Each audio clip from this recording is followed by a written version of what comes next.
नमस्ते साथीहरु, आज मैले एकदमै स्पेशल भिडियो लिएर उपस्थित भइसकेको छु। आज म तपाईहरुलाई 3D टेक्स्ट कसरी बनाउने यस विषयमा रहेर म तपाईहरुलाई जानकारी दिनेछु। तपाईहरुले 3D टेक्स्ट आफ्नो नाममा, च्यानलको नाममा, त्यसपछि लिएर च्यानलको ब्यानरमा यी अन्य विषयहरुमा तपाईले 3D टेक्स्ट युज गर्न सक्नुहुन्छ, यानी कि प्रयोग गर्न सक्नुहुनेछ। यो 3D टेक्स्ट कसरी बनाउने म तपाईहरुलाई A to Z जानकारी दिनेछु। के तपाईहरुले पनि 3D टेक्स्ट बनाउन चाहनुहुन्छ? यदि बनाउन चाहनुहुन्छ भने भिडियोले स्किप नगरी अन्तिमसम्म हेर्नु होला। भिडियोले स्किप गरी हेर्नुभयो भने कहाँनेर यो सेटिङ अन गरेर यो बनाएको र कुन सेटिङबाट यो ल्याएको भन्ने तपाईलाई बुझ्न गाह्रो हुन्छ। त्यही भएर भिडियोले स्किप नगरी अन्तिमसम्म हेर्नुपर्ने हुन्छ। विषयवस्तु सुरु गर्नु भन्दा पहिले तपाईहरु मेरो च्यानलमा पहिलोचोटि र मेरो च्यानललाई सब्स्क्राइब गर्नु भएको छैन भने एक लाइक, एक सब्स्क्राइब गरिदिनु होला, किनकि आउँदो दिनहरुमा यस्तै खालका भिडियोहरु मैले बनाउँदा अपलोड गर्दा तपाईहरुले सजिलैसँग प्राप्त गर्न सक्नुहुन्छ। अब लागौं ढिला नगरी विषयवस्तुतिर। सबैभन्दा पहिले आफ्नो मोबाइलको होम स्क्रिनमा जानु होला। होम स्क्रिनमा गइसकेपछि तपाईको मोबाइलको होम स्क्रिनमा प्ले स्टोर होला। जस्ट सिम्पली यसलाई एकचोटी टच गर्नु होला। टच गरिसकेपछि यहाँले देख्न सक्नुहुन्छ तपाईको मोबाइलको होम स्क्रिनमा सर्च बुक्स भन्छ। जस्ट सिम्पली यसमा एकचोटी टच गर्नु होला। टच गरिसकेपछि यहाँनेर टाइप गर्नु होला पिक्सल ल्याब।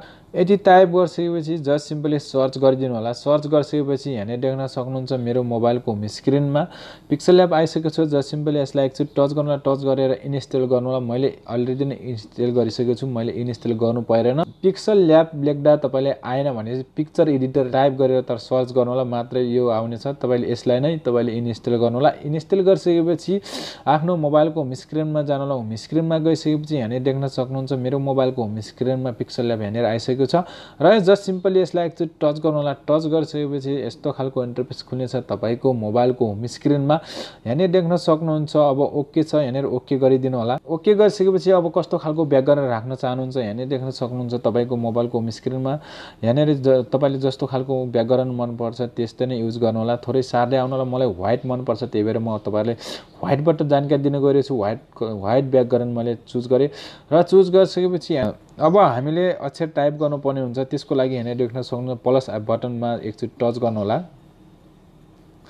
टच गरिसकेपछि यहाँले देख्न सक्नुहुन्छ सबैभन्दा माथि टेक्स्ट भन्छ, त्यसमा एकचोटी टच गर्नु होला। टच गरिसकेपछि अब हामीले यहाँनेर न्यू टेक्स्ट छ, यहाँनेर देख्न सक्नुहुन्छ। यसलाई न्यू टेक्स्टमा डबल ट्याप गरेर टच गरेर यहाँनेर देख्न सक्नुहुन्छ तपाईले यसलाई काटेर यहाँनेर आफ्नो नाम लेख्नु होला र नाम यानी कि तपाईले अन्य विषयमा बनाउनु होला। र मैले आफ्नो तपाईलाई जस्ट सिम्पली तपाईले जानकारी दिनको लागि मैले आफ्नो नामबाट देखाउन गएको छु।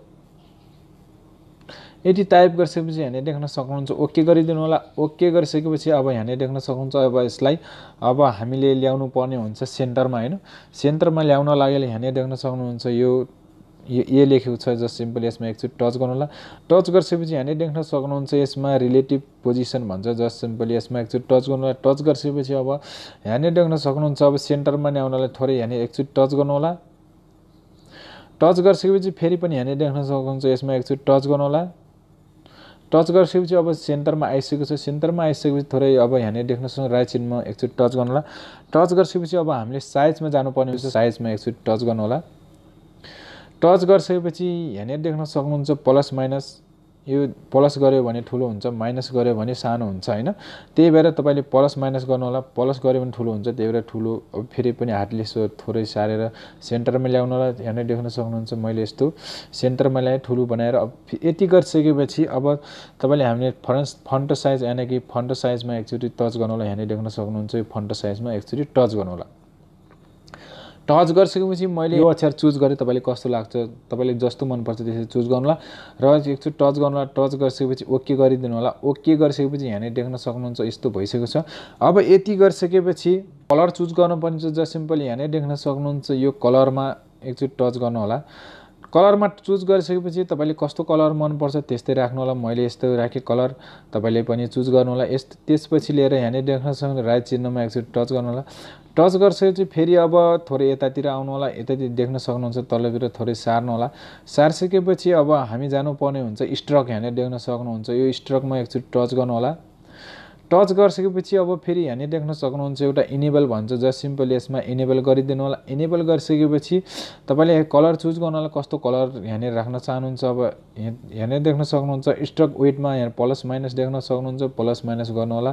तपाईले कति प्लस माइनस राख्नु मन लाग्छ त्यति नै राख्नु होला र तपाईले कलर चुज गर्नु होला पछि चुज गरे पनि हुन्छ अहिले चुज गरे पनि हुन्छ मैले यस्तो खालको कलर चुज गरे तपाईले पनि चुज गर्नु होला चुज गरिसकेपछि यहाँले देख्न सक्नुहुन्छ थोरै यतातिर आउनु होला आइसकेपछि यहाँले देख्न सक्नुहुन्छ डाइरेक्ट 3D टेक्स्टमा एकचोटी टच गर्नु होला टच गरिसकेपछि यहाँले देख्न सक्नुहुन्छ इनेबल भन्छ जस्ट सिम्पली यसलाई एकचोटी टच गरे इनेबल गर्नु होला इनेबल गरिसकेपछि अब तपाईले यहाँले देख्न सक्नुहुन्छ ठुलो सानो अब कसरी बनाउने यहाँले देख्न सक्नुहुन्छ डिप्ट भन्छ प्लस माइनसमा प्लस गर्यो भने थोरै पछाडितिर जान्छ माइनस गर्यो भने यतातिर आउँछ त्यही भएर तपाईले जति मन पर्छ त्यति नै गराउनु होला यति गरिसकेपछि यहाँले देख्न सक्नुहुन्छ डार्क अब तपाईले डार्क लाइट गर्न सक्नुहुन्छ प्लस माइनस गरेर यहाँले देख्नुहुन्छ लाइट नै गरे राम्रो अब त्यसपछि लिएर एक्सरोटेसन भन्छ यहाँले देख्न सक्नुहुन्छ कस्तो खाली बनाउनुहुन्छ मैले यस्तो खाली बनाउन चाहे यस्तो खाली र यस्तो खाली बनाइसकेपछि फेरि पनि देख्न सक्नुहुन्छ तपाईले आफ्नो इच्छा अनुसार बनाउन सक्नुहुन्छ अब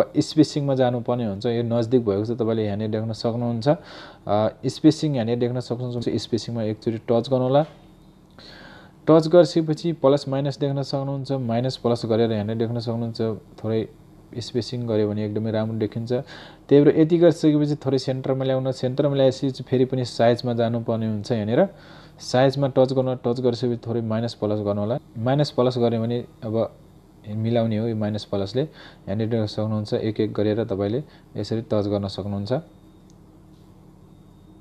र ओके गरिदिनु होला यति गरिसकेपछि यहाँले देख्न सक्नुहुन्छ अझै राम्रो बनाउन चाहनुहुन्छ भने यहाँले देख्न सक्नुहुन्छ 3D टेक्स्ट यहाँले देख्न सक्नुहुन्छ 3D टेक्स्ट स्याडोमा एकचोटी टच गर्नु होला टच गरिसकेपछि यसलाई इनेबल गर्नु होला तपाईले त्यो जुन अनुसार तपाईले कलर चुज गर्नु होला यहाँले तपाईले कलर चुज गर्नु होला र फेरि अर्को तपाईले म जानकारी दिन गएको छु यहाँले देख्न सक्नुहुन्छ अझै राम्रो बनाउन चाहनुहुन्छ भने यहाँले देख्न सक्नुहुन्छ रिफ्लेक्सनमा एकचोटी टच गर्नु होला टच गरिसकेपछि एकचोटी यहाँले इनेबल गरिदिनु होला इनेबल गरिसकेपछि यहाँले प्लस माइनस छ यहाँले देख्न सक्नुहुन्छ यो प्लस माइनस गर्यो भने माथि आउँछ यहाँले सक्नुहुन्छ यहाँनिर अब सेन्टरमा ल्याऊ यहाँले देख्न सक्नुहुन्छ तपाईले यसरी नै गर्नु होला रिफ्लेक्सन यहाँले देख्न सक्नुहुन्छ तल माथि गर्न सक्नुहुन्छ तल प्लसतिर लग्यो भने तल आउँछ माइनसतिर लग्यो भने माथि आउँछ तपाईले कति ठिक लाग्छ त्यति नै गर्नु होला र अनि त्यसपछि राइट चिन्ह लगाइदिनु होला यति गरिसकेपछि यहाँले देख्न सक्नुहुन्छ फेरि स्ट्रोकमा आउनु होला स्ट्रोकमा आइसकेपछि एकचोटी टच गर्नु होला तपाईले यसलाई एकचोटी अफ गरिदिनु अफ गर्यो भने यस्तो मात्रै तपाईले बनाउन सक्नुहुन्छ तपाईले एउटा कलरमा मात्र तपाईले यो गर्दा अलिकति राम्रो देखिन त्यही भएर तपाईले यसलाई इनेबल गर्यो भने स्ट्रोक गर्यो भने एकदमै राम्रो हुन्छ देख्नलाई पनि राम्रो हुन्छ तपाईले यसरी नै गर्न सक्नुहुन्छ यसलाई सेभ गर्नको लागि सबैभन्दा माथिपट्टि देख्न सक्नुहुन्छ यहाँनिर एकचोटी टच गर्नु होला टच गरिसकेपछि फेरि पनि यहाँनिर देख्न सक्नुहुन्छ सेभ एज इमेजमा एकचोटी टच गर्नु होला टच गरिसकेपछि फेरि पनि यस्तो खालको इन्टरफेस खुल्ने छ यहाँनिर देख्न सक्नुहुन्छ सेभ टु ग्यालेरीमा एकचोटी टच गर्नु होला टच गरिसकेपछि अब हाम्रो 3D टेक्स्ट डाइरेक्ट ग्यालेरीमा सेभ भइसकेको छ म अब नेपालीबाट बनाउन गएको छु यसलाई डिलिट गर्नको लागि जस्ट सिम्पली यसमा डिलिटमा टच गर्नु होला टच गरेपछि फेरि यसलाई डिलिट भइहाल्छ फेरि यसलाई अब प्लस बटनमा जानु होला टेक्स्टमा जानु होला नेपालीबाट म बनाउन गएको छु र ओके गरिदिनु ओके गरिसकेपछि फेरि अब यसलाई रिलेटिभ पोजिसनमा आउनु होला सेन्टरमा ल्याउनु होला सेन्टरमा ल्याइसकेपछि यसलाई पहिला सबभन्दा पहिले साइज गर्नुपर्ने हुन्छ साइज गर्नु होला साइज कति मनपर्छ त्यति ठुलो सानो बनाउनु होला साइज हेर्न देख्न सक्नुहुन्छ यो साइज बनाउनु होला साइज बनाइसकेपछि फेरि अब यसमा हामीले फन्टमा जानुपर्ने हुन्छ यसलाई एकचोटि टच गर्नु होला टच गरिसकेपछि अब हामीले कलर चुज गर्नुपर्ने हुन्छ कलर चुज गर्नु होला तपाईले कस्तो कलर मनपर्छ त्यस्तै राख्नु होला मैले पनि यस्तै राखेँ हैन अब यस्तै राखेपछि अब यहाँ देख्न सक्नुहुन्छ डाइरेक्ट तपाई स्ट्रोकमा जानु होला स्ट्रोकमा चाहिँ यसलाई इनेबल गरिदिनु होला तपाईले कस्तो कलर मन छ त्यहाँ राखिदिनु होला हैन मैले रेड कलर राखेँ रेड कलर राखेपछि थोरै तपाईले ठुलो सानो गराउन सक्नु प्लस माइनस गरेर अब फेरि डाइरेक्ट तपाई 3D मा आउनु होला 3D मा आइसकेपछि त्यसलाई इनेबल गरिदिनु होला इनेबल गरिसकेपछि यहाँ देख्न सक्नुहुन्छ तपाईले ठुलो सानो तपाईले यसरी बनाउन सक्नुहुन्छ हैन तपाईले कति मन पर्छ त्यसरी बनाउनु होला बनाइसकेपछि अब यसलाई डार्क लाइट कस्तो बनाउनुहुन्छ लाइट नै बनाए राम्रो हुन्छ त्यसपछि लिएर रोटेसन भन्छ कतातिर रोटेसन बनाउन चाहनुहुन्छ यहाँ देख्न सक्नुहुन्छ मैले यस्तो बनाउन चाहे त्यसपछि लिएर अब यहाँ देख्न सक्नुहुन्छ कतातिर बनाउनुहुन्छ यहाँ वाइ रोटेसनमा हैन प्लस माइनस गरेर हेर्नु होला तपाईले कस्तो मन पर्छ त्यही गराउनु होला र अब हामी साइजमा जानु पर्ने हुन्छ साइजमा जानु होला साइजमा गइसकेपछि अब यसलाई मिलाउनु पर्ने हुन्छ 3D टेक्स्टमा यहाँ देख्न सक्नुहुन्छ यसरी तपाईले यसरी मिलाउनु होला जस्तो मन पर्छ त्यस्तै अब गराउनु होला जति ठुलो बनाए त्यति नै राम्रो देखिन्छ अब प्लस माइनस गर्दै जानु होला।